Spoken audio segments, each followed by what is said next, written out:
Segundo vídeo também rápido, vamos tentar fazer vídeos mais rápidos para tentar falar sobre os pontos de tensão da China, o que é mais importante para o seu vestibular.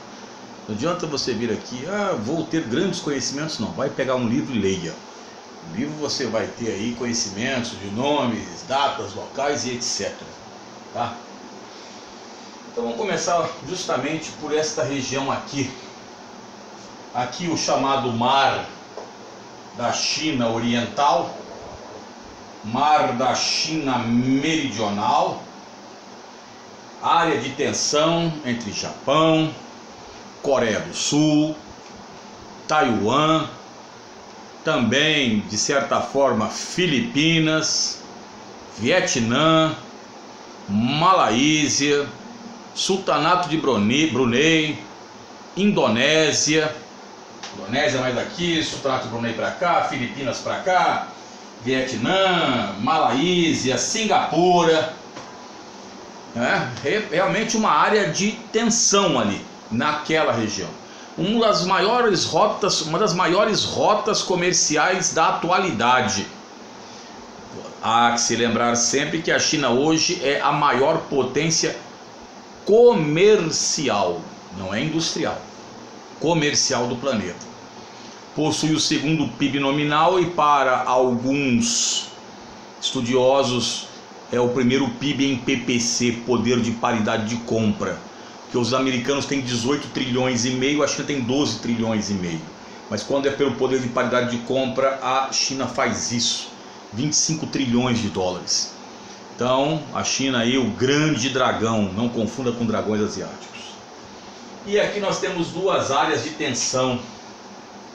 Aqui na China Meridional, no Mar da China Meridional, as ilhas Paracelso, Spratly, Pratas, Macclesfield, Scarborough. Se não for isso, filho, vai fazer um curso de inglês, tá cheio aí na internet, tá ligado? Esta área é área de disputa de 6 países. Por que tem área de disputa aqui, professor? Boa pergunta. Por que tem área de disputa ali? O que tem ali de importante? Uma coisa, um líquido viscoso negro, um hidrocarboneto, chamado petróleo e provavelmente gás. E você sabe que dentro dos processos de industrialização chinesa é necessário essa matéria-prima. Então a China está buscando muito na África hoje. A China tem acordos com a Rússia. A China ela vem cada vez mais necessitando disso para o seu desenvolvimento. Por isso que foi aquela lambança do Acordo de Paris, que eu não vou ler. Um dia a gente vai falar sobre isso. Então, filhão, aqui você tem a disputa daqui pelo Vietnã, pela Malásia, pelo Sultanato de Brunei, que fica aqui na Insulíndia, que é a Indonésia aqui, as Filipinas, Taiwan e a China. Então a disputa desta área, dessas ilhas aqui, desta situação. E a China, ela tem, então, além disso, esta área, para quem não sabe, tem um estreito aqui entre a Indonésia e Malásia, chamado Estreito de Malaca. Esse Estreito de Malaca, aqui está a Indonésia, mais ou menos, aqui a Malásia, é por onde as cargas chinesas passam. Então, lógico, a China quer controlar esta região. E esta área também, que não é de interesse norte-americano.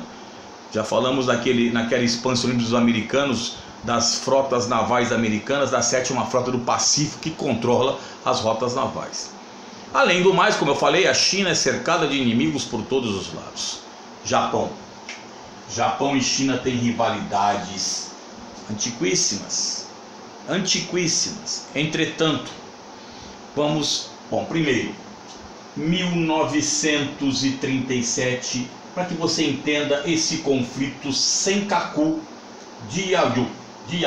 Senkaku é o nome dessas ilhotas aqui que são inabitadas hoje para o Japão. De Yayó é o nome para a China. Lembrando a vocês que, apesar dos ideogramas chineses e japoneses parecerem para a gente que é analfabeto linguístico, né, nessa situação, não são iguais.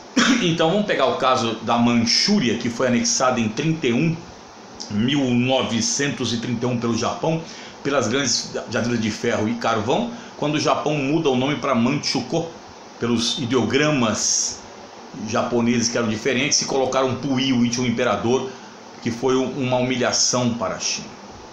A região da Manchúria. Então veja que essa região aqui, ó, essa região aqui é a região da Manchúria. Então, se você pega Japão e China, desde a época, quando você vê a Revolução Industrial Japonesa, a era Meiji, a era da restauração que começou, que foi de 1868 a 1912 com o imperador Mutsuhito, o Japão fez uma expansão na bacia do Pacífico, teve a guerra com a Rússia, teve guerra com a Coreia e teve a guerra com a China. A primeira guerra sino-japonesa em 1894 e 95 pela posse da província, pela posse da Península da Coreia, que naquela época não era dividida, tá ok?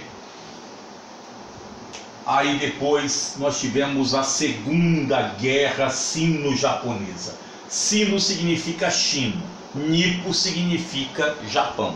Então, guerra sino-japonesa ou sino-nipônica, tanto faz. Foi quando o Japão, em 1937 a 45, na Segunda Guerra Mundial, invadiu a China, filhão. E aí nós tivemos mais ou menos aqui é Xangai, aqui é Nanquim ou Nanjing.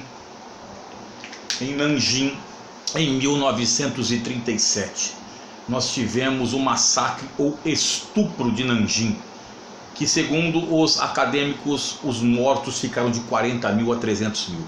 Foi uma chacina japonesa aos chineses na época. Tanto é que a China pede aquelas coisas de desculpas, porque pede que o Japão se peça desculpas. Numa guerra, infelizmente, estou abrindo um parênteses para vocês. Quando você vê guerra, meu filho, a coisa mais comum, não é questão de politicamente correto ou não, dentro de guerra, a coisa mais comum, infelizmente, chama-se estupro. Quando um povo invade o outro, uma das primeiras coisas que eles fazem de dominação, é machismo. Não estou perguntando isso, estou falando de guerra real, não estou falando de coisa filosófica, real, que acontece, é brutal, é muito brutal, é o estupro. Então ali foram mais ou menos violadas 20 mil mulheres, entre crianças e idosas, pelos japoneses, tá? Nós estamos dizendo que os chineses foram santos. Depois também os chineses, quando expulsaram os japoneses, também foram brutais. Guerra é brutal. Tanto é quando você pega o maior estupro da história do século XX, ou da história toda, não sei, se não me falha a memória, foi a invasão soviética em Berlim, quando os soldados soviéticos invadiram e estupraram as berlinenses, ou mesmo no Japão, ou mesmo no Vietnã, quando os americanos adentravam as vilas e tiveram algumas situações absurdas em guerra. Assistam Platoon para você ver esta situação, ok? Platoon, filmaço com aquele Charlie Sheen, que depois fez aquele 2 Homens e 3 Quartos, sei lá como é que é o nome do filme.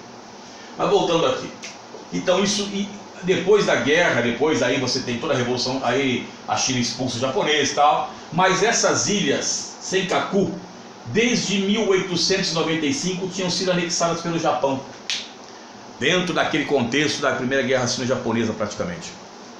Aí o que acontece? Os americanos, vocês devem lembrar que o comandante MacArthur foi o responsável pela capitulação japonesa, e os americanos ficaram administrando essa região, até que na década de 1970, mais precisamente em 71, Taiwan, a filha rebelde, e a China reivindicaram estas pequenas ilhas inabitadas para si. Por quê, professor? Além do controle de rotas navais, algo também que interessa a China. Petróleo, meu filho, petróleo.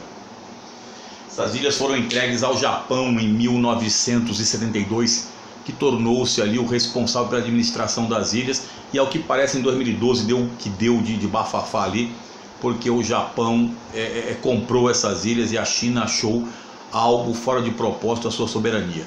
Tanto é que você deve estar lendo nos jornais que há a construção de pequenas ilhas artificiais nestas regiões aqui, porque a China quer garantir o quê? Quer garantir a sua soberania pelos mares, o mar territorial da China Oriental e da China Meridional.